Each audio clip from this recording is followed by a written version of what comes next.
নদীর ধারে ছোট্ট একটি গ্রাম ছিল। গ্রামের নাম নিশিপুর। চারদিকে ধান ক্ষেত, বাঁশ ঝাড়, পুরনো কাঁচা রাস্তা, আর গ্রামের এক কোণায় ছিল পুরনো শ্মশান।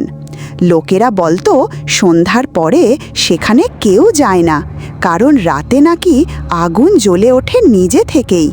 কেউ কেউ আবার বলতো সাদা কাপড় পরা এক বুড়ো মানুষ শ্মশানের পাশে দাঁড়িয়ে থাকে। ওই গ্রামে থাকতো রতন। সে ক্লাস 10-এর ছাত্র। সাহসী ছেলে হিসাবে পুরো গ্রামে পরিচিত ছিল। তার বন্ধু ছিল বাবলু, নিতাই আর গোপাল।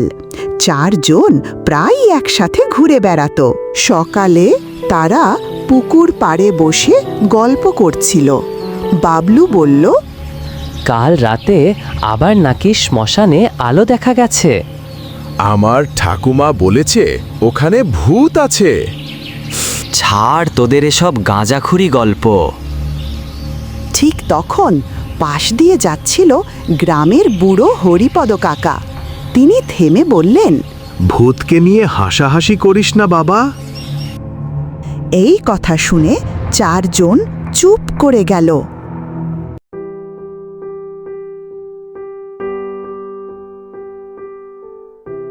দুপুরে রোদ খুব গরম ছিল।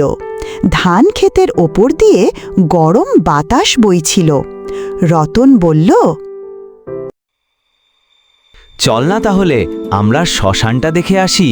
না, আমি যাব না, তোরা যা।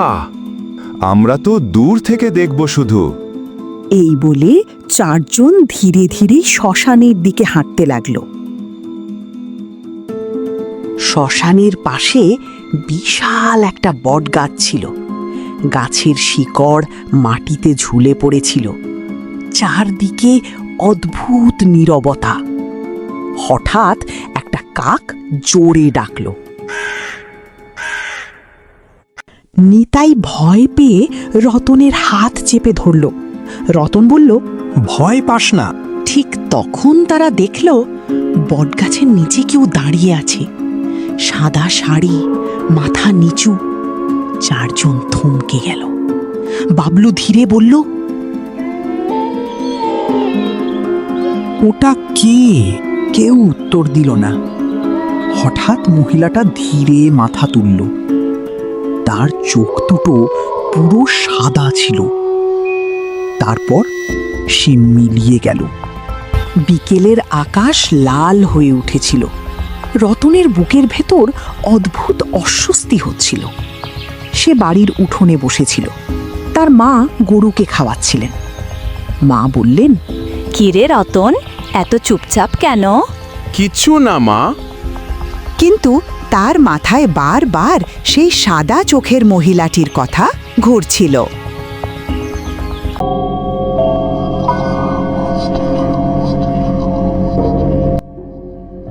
রাতে প্রবল ঝড় উঠল। বাঁশ ঝাড় কাঁপছিল। টিনের চাল কটকট শব্দ করছিল। রতন ঘুমোতে যাচ্ছিল।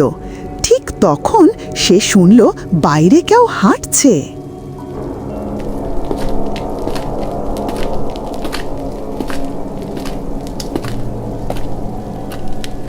মনে হচ্ছিল ভেজা পায়ে কেউ উঠোনে হাঁটছে।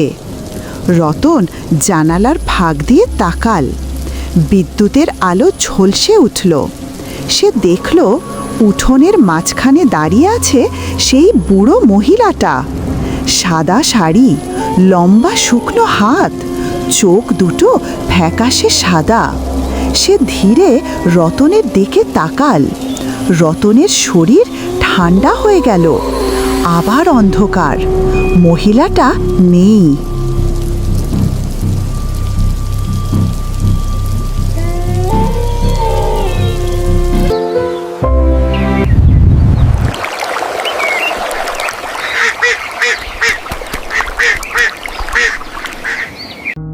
পরদিন সকালে গ্রামের মানুষজন পুকুর পাড়ে ভিড় করেছিল।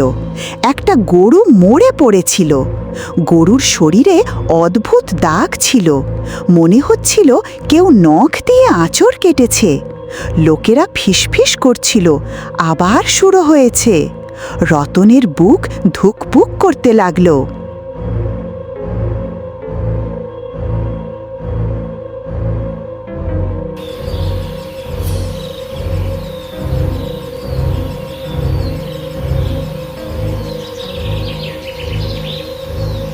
রতন আর তার বন্ধুরা হরিপদ কাকার বাড়িতে গেল।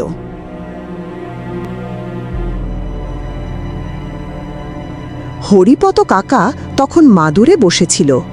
রতন জিজ্ঞেস করল, কাকা, শ্মশানের ভূতের গল্পটা কি? তুমি আমাদের বলো। হরিপদ কাকা দীর্ঘশ্বাস ফেললেন। তিনি বললেন, অনেক বছর আগে ওই শ্মশানে এক তান্ত্রিক সাধনা করত। মহিলাটির নাকি মৃত মানুষ ডাকার চেষ্টা করত। এক রাতে ঝড়ের মধ্যে সে মারা যায়। তারপর থেকেই ওই শ্মশানে অদ্ভুত ঘটনা শুরু হয়। মানে আমরা যাকে দেখেছি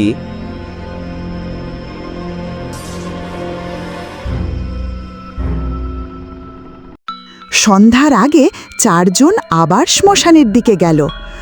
আজ চারদিক আরও নীরব ছিল। কোনো পাখির ডাক নেই, কোনো মানুষের শব্দ নেই। বটগাছের নিচে একটা পুরনো প্রদীপ জ্বলছিল। রতন অবাক হয়ে বলল, এটা কে জ্বালালো? হঠাৎ ঠান্ডা বাতাস বইতে শুরু করলো। প্রদীপের আগুন কাঁপতে লাগলো। তারপর তারা শুনল কারো হাসি, খুব শুকনো ভয়ঙ্কর হাসি।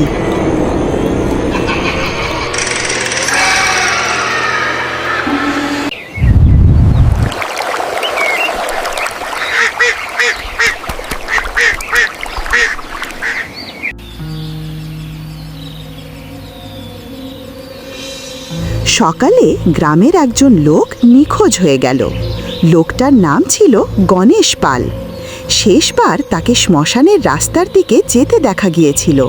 পুরো গ্রামে আতঙ্ক ছড়িয়ে পড়ল।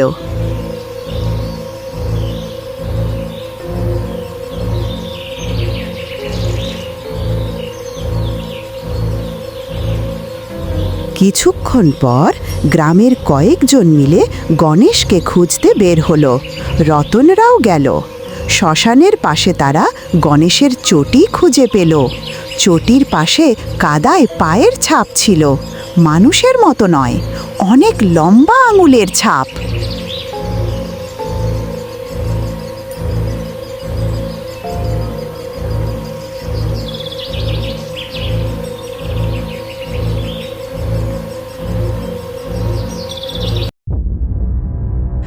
আকাশ কালো হয়ে গেল। দূরে বজ্রপাত হচ্ছিল। রতন বলল, আমার মনে হচ্ছে আজ রাতে কিছু হবে। আমরা কি করব? সত্যিটা জানতে হবে। চার বন্ধু লুকিয়ে শ্মশানের কাছে গেল। রাত তখন প্রায় 12টা। চারদিকে কুয়াশা। হঠাৎ তারা দেখল বটগাছের নিচে আগুন জ্বলছে। আগুনের সামনে বসে আছে সেই বুড়ো মহিলাটা। সে মন্ত্র পড়ছিল। তার গলা অস্বাভাবিক ভারী ছিল। ধীরে ধীরে সে মাথা তুলল। এইবার তার মুখটা স্পষ্ট দেখা গেল। মুখের চামড়া পোড়া, ঠোঁট নেই, দাঁত বেরিয়ে আছে, চোখ পুরো লালা। তার লম্বা নখ মাটিতে ঘষা খাচ্ছিল। নিতাই ভয়ে কাঁদতে শুরু করল। হঠাৎ বুড়িটা চিৎকার করে উঠল। তারপর মুহূর্তের মধ্যে সে চারজনের সামনে এসে দাঁড়াল। তার শরীর থেকে পোড়া গন্ধ বের হচ্ছিল। সে ফিসফিস করে বলল, তোরা কেন এসেছিস? রতনের গলা শুকিয়ে গেল। হঠাৎ আগুন নিভে গেল। চারদিক অন্ধকার হয়ে গেল। তারপর তারা শুধু শুনতে পেল সেই হাসি। চারজন প্রাণপণে দৌড়ে পালালো।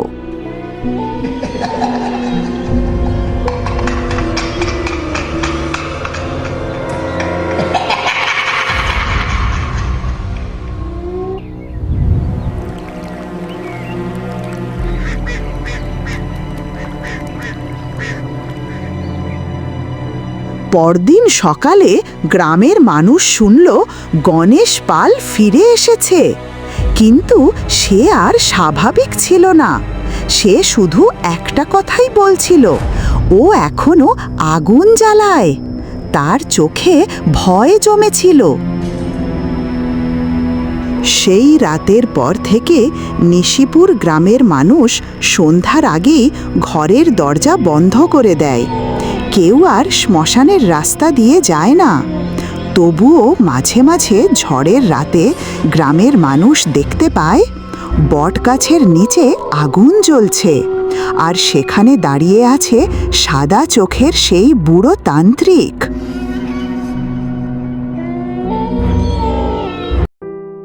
আমাদের ভিডিওটা যদি ভালো লাগে তাহলে লাইক, কমেন্ট, সাবস্ক্রাইব করে দেবে।